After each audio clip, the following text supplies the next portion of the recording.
correct? And can you let me know when we can start to record? Recording's now started. Okay, thank you. Right. Good morning, everybody, and welcome to the Licence Board on this nice sunny day. Can I ask, first of all, is there any apologies? Apologies, convener from Councillor Campbell. Okay, thank you. Is there any declarations of interest? No declarations of interest. Then we'll simply go on to the administrative items this morning.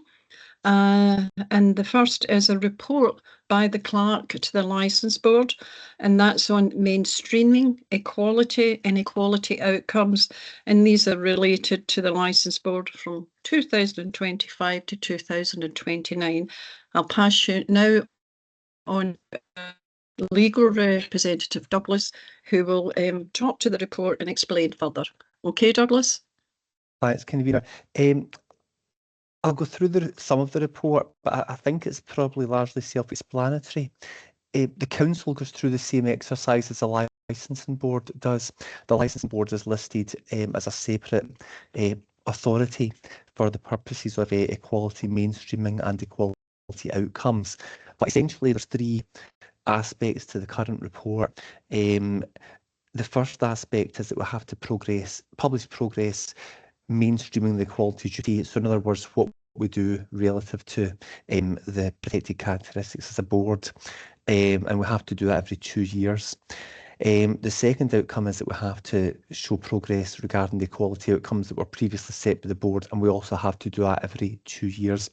The third aspect is one that happens every 4 years, and that's to publish a new set of equality outcomes. We can maintain the same ones or tweak them as the case may be, and I'll come back to that shortly.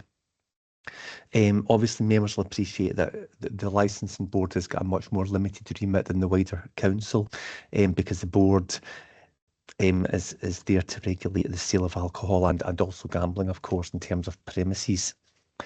So in terms of the report, it's fairly standard. Those of you that have been on the board, and in fact also even from 2 years ago when we did our last update on the first two areas that I mentioned earlier, much of the information in the report and in the appendix, which is our updates and our new equality outcomes, is the same as previously, with obviously updated information where appropriate.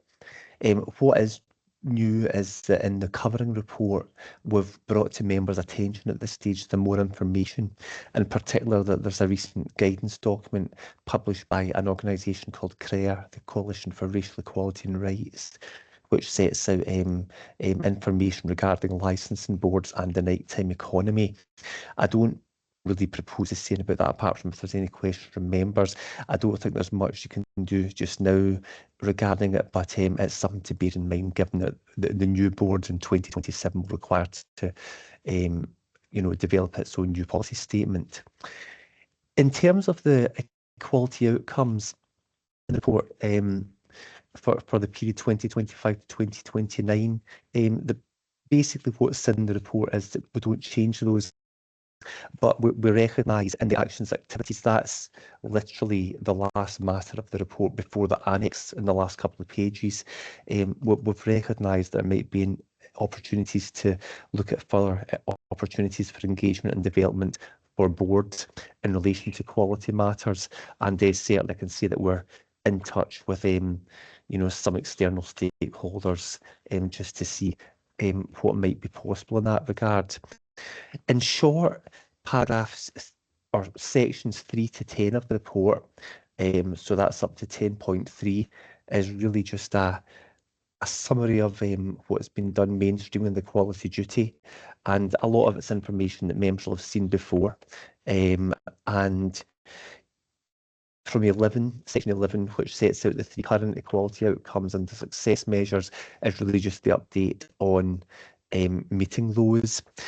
Equally, members will note that some of this, or they might remember some of this information was reported on as progress with 2 years ago, was the same outcomes.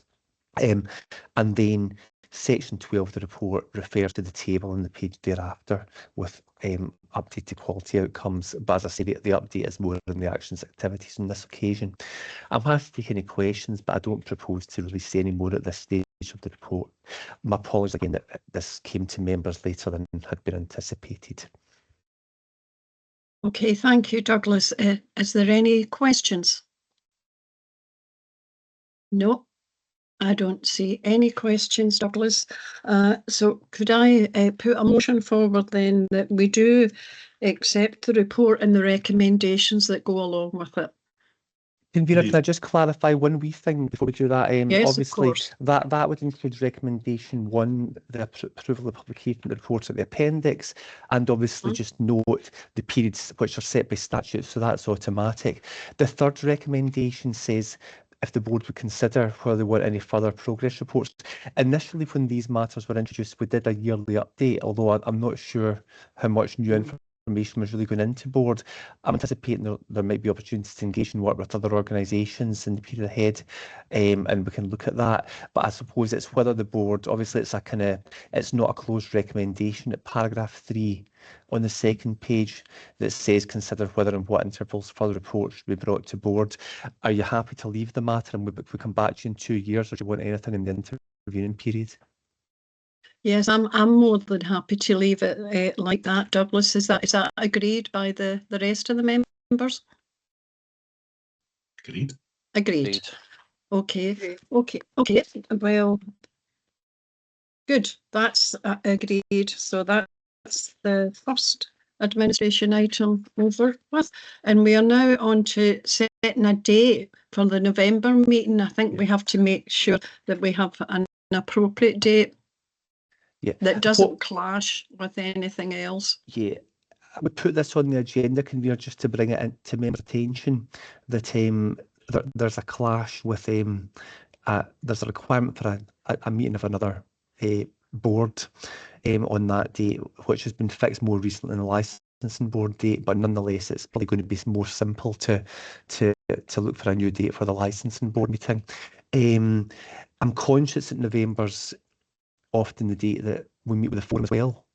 So it's maybe one that I think, Convener, we'll obviously flag it up. The date that we've given you previously for November is unlikely to go ahead, and what we'll do is we'll put an email around members so the secretaries can come back to us with our diaries, and we'll also get in touch with committee services regarding the licensing forum as well, and we can just agree a date in liaison with members. So what I would be proposing, Convener, is that if members are happy with this, that we simply agree that a new date for the November meeting be identified